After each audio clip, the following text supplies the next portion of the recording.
Hi, this is Pierre Tosi, this is Rototom Sunsplash Television, and we're here with a guest, is NAAMAN from France, right after his very first show on the main stage of Rototom Sunsplash. So you already performed at the showcase, but now it's your turn on the main stage. So what about the vibe? What about the vibe? I'm really grateful for that. You know, it's like a big gift because we've been, last year on the showcase. So right now it was a pleasure to be on the main stage, to see the difference. You know, the crowd was bigger and people knew the lyrics. You know, so it's amazing. In 2 years, it's just amazing. We're grateful. Yeah.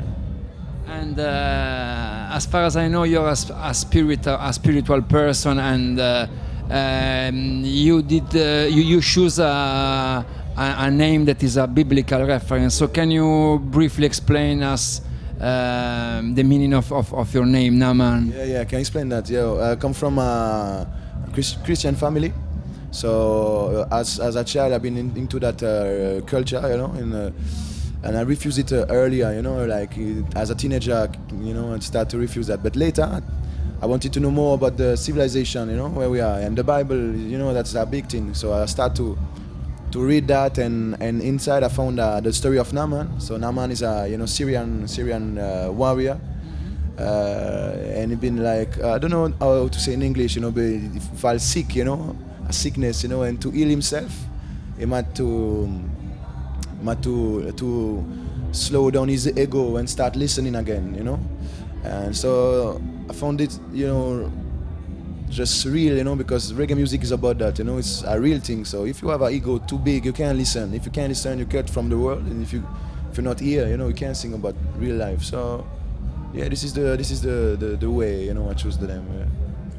And you had very important experiences in Jamaica with Sam Clayton Jr. and Dalton Brownie at REJ Studio. So can you tell us something about that very important experience in the land of reggae? Yeah, it was great, you know, great experience. I was 21 when I've been there for the first time. And it was just a mad welcome, you know, the musicians are excellent, you know, like we just learned a lot, you know. And it's been fast, it's been like, I think 10 days in studio for the first album. So yeah, it was just a big thing for us, like a big fan of reggae, you know, being to Jamaica with that legend, you know, talking about, we heard many stories, you know, the stories that we can't hear nowhere, you know, except with that kind of people. So it's been a great experience, and I get some confidence about my music, about my lyrics, about everything, you know. Right. And was it your very first time there? And I'm wondering if Jamaica did fill your expectation, if you were expecting for something different. What do you mean, right now? No, that time when you were 21. For the first time, you mean? Just before going to Jamaica, I've been like 1 month and a half in the Virgin Island in St. Croix. So this is how I get for the first time the island vibe, you know, kind of reggae vibe and spiritual vibe. So just after that, I've been to Jamaica. So Jamaica was less spiritual than St. Croix, because St. Croix is a really small island, all vegan and all Rasta, you know. So it was different at that point. But then, you know, everything was just like if I always knew Jamaica, you know, because it's like we've been listening a lot of reggae, watching all the documentary, everything. So just stepping on that land was just like finally we get in, you know. And if I'm not wrong, you have a new album that will come out in October. So can you give us some anticipation about it?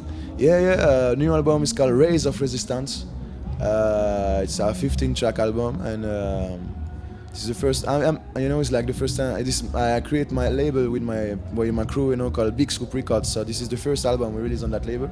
So it's independent. It's the first time we had 2 months in studio, so it was great. You know, we had enough time to do everything, and it's I like it. You know, even now after listening it like 1,000 times, you know, I still like it. So I think it can be a nice album. Yeah.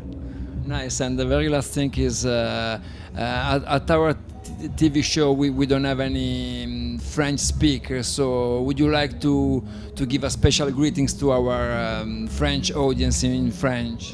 Yes, straight. Big up à tous ceux qui soutiennent le reggae. C'est magique ce qui se passe. Et vous savez que le reggae, c'est un pouvoir énorme, un pouvoir social énorme, surtout dans ce qui se passe actuellement dans le monde, et en France comme en Espagne, et surtout voilà, en Espagne, qui a montré l'exemple plusieurs fois. Reggae music, c'est la force, et on parle de choses vraies, réelles, que de l'amour, que du love. On est là. Yes. Thank you very much, NAAMAN. Thank you.